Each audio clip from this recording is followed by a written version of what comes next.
Hello, hello, ചേട്ടൻ എവിടെയാ? ഞാൻ ഡ്യൂട്ടിയിലാണ് പെണ്ണെ. ഞാനേ വീട്ടില് പൊക്കോട്ടെ. അതെന്തേ? ഇവിടെ ഒന്നും വഴക്കാകാതെ എനിക്ക് പറ്റുന്നില്ല. ഞാൻ വീട്ടിൽ പൊക്കോട്ടെ പ്ലീസ്.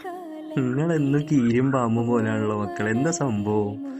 ഞാനൊന്നും പറയാറില്ലല്ലോ, എന്നോടല്ലേ പറയുന്നത്. ഞാൻ എല്ലാം കേട്ടോണ്ടാ നിക്കുന്നത്. ഇത്ര നാളായി ഞാൻ കേട്ടോണ്ട് നിൽക്കുന്നത്. ഈയിടെ പ്രേമിക്കുന്ന സമയത്ത് ഞാൻ എന്ത് സംഭവം തരണം ചെയ്യാം, എന്തും തരണം ചെയ്യാന്ന് പറഞ്ഞിരുന്നല്ലോ, പിന്നെന്താ? ഞാൻ ഇത്രയൊന്നും എക്സ്പെക്ട് ചെയ്തിട്ടില്ല. ഇത് ഇച്ചിരി കൂടുതലാണ്. ഞാൻ പൊക്കോട്ടെ. ചേട്ടൻ വരുമ്പോ ഞാൻ ഇങ്ങ് തിരിച്ചു വരാം. എന്ത്, ഒരു വർഷം കഴിഞ്ഞിട്ടോ? ഒരു വർഷം ഞാൻ സമാധാനത്തോടെ അവിടെ നിന്നാ നടക്കൂല മോളെ. ഞാൻ അവിടെ 10-26 വർഷം സഹിച്ചത് ഈ അവിടെ ഇന്ന് സഹിക്കിനി. എന്നെ കൊണ്ടൊന്നും പറ്റത്തില്ല. എന്താ ഇത്? എന്ന് രാവിലെ നിൽക്കുമ്പോ എന്തേലും പറയും. ഞാൻ ഇങ്ങനെ കേട്ടോണ്ട് എന്നോടുള്ള സ്നേഹം കൊണ്ടാണ് അതൊക്കെ. ഇത് ഇത്രയ്ക്ക് സ്നേഹം എന്നോട് വേണ്ടാന്നൊന്നും പറ. പറ്റുന്നില്ല, അതുകൊണ്ടാ. പ്ലീസ് ഞാനൊന്ന് പൊക്കോട്ടെ പ്ലീസ് ചേട്ടാ. ഞാൻ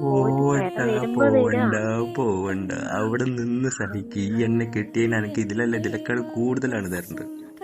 പിന്നെ നിങ്ങളുടെ നമുക്ക് ഒരുമിച്ച് കേൾക്കാം. വേണ്ട, അതുകൊണ്ടല്ലേ ഞാൻ പെട്ടെന്ന് കല്യാണം കഴിഞ്ഞ പാടെ എസ്കേപ്പ് ആയത്. എനിക്ക് എന്നെ അങ്ങ് കൊണ്ടുപോയി. ഇല്ലെങ്കിൽ എനിക്ക് പറ്റുന്നില്ല. ഞാനെങ്കിൽ വീട്ടിൽ പോയിട്ട് ഞാൻ വിളിച്ചു പറയും, നോക്കോ ഞാൻ അങ്ങ് എത്തിന്ന്.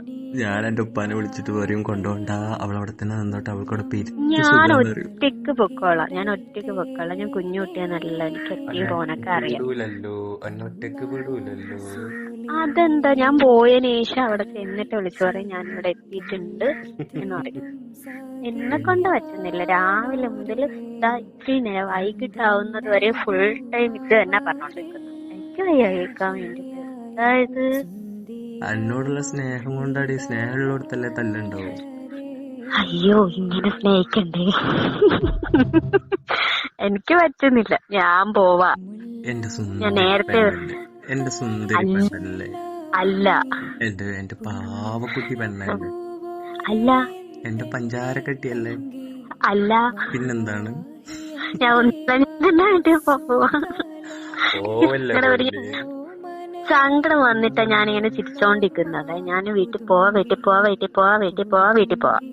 അപ്പൊ അങ്ങനെയാണെങ്കിൽ ഒന്ന് ഡോക്ടറെ കാണിക്കണം കേട്ടോ. സങ്കടം വന്നാൽ ചിരിക്കുന്ന പ്രാന്തിന്റെ ലക്ഷണാന്ന് വരവ് പറഞ്ഞു കേട്ടിട്ടുണ്ട്. അതെ, ഇവിടെ മുതൽ എനിക്ക് തുടങ്ങി. ഷോക്ക് എടുപ്പിക്കേണ്ടി വരുവോ? വരും. കൊള്ളാലോ. ഞാൻ പൊക്കോട്ടെ. പോണ്ട. അപ്പൊ ശരി, കാക്കാക്ക് ഡ്യൂട്ടിക്ക് കേറാനുള്ള ടൈം.